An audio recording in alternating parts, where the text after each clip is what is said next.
ভারত পাকিস্তান সীমান্ত সংঘাতের সময় রাফাল যুদ্ধবিমান ভূপাতিত হওয়ার ঘটনায় নতুন করে বিতর্ক শুরু হয়েছে আন্তর্জাতিক মহলে। ফরাসি যুদ্ধবিমান নির্মাতা প্রতিষ্ঠান ড্যাসল্ট অ্যাভিয়েশন জানিয়েছে এটি ছিল একটি প্রযুক্তিগত ত্রুটিজনিত দুর্ঘটনা। কোনো শত্রু হামলা বা রাডার সিগন্যাল শনাক্ত হয়নি। ভারতীয় সংবাদ মাধ্যম দ্য ফ্রেঞ্চ জানিয়েছে ফরাসি ওয়েবসাইট এভিয়ন্স ডি চেইস এর এক প্রতিবেদনে ড্যাসল্টের চেয়ারম্যান ও সিইও এরিক ট্রাফিয়ের বলেন 12,000 মিটার উচ্চতায় একটি দীর্ঘমেয়াদী প্রশিক্ষণ মিশনের সময় রাফাল ভূপাতিত হয়। তিনি দাবি করেন এই ঘটনায় কোনো প্রতিপক্ষের হস্তক্ষেপ ছিল না। অন্যদিকে পাকিস্তান দাবি করছে তারা যুদ্ধ চলাকালে অন্তত একটি রাফাল গুলি করে নামিয়েছে।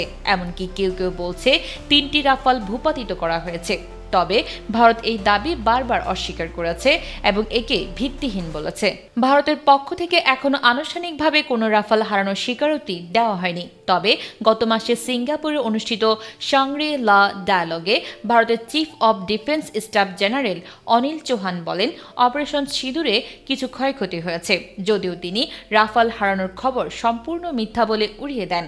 একই দিন বার্তা সংস্থা রয়টার্সকে তিনি জানান, আমরা কৌশল পরিবর্তন করে 7, 8 ও 10 মে পাকিস্তানের অভ্যন্তরে সফলভাবে হামলা চালিয়েছি।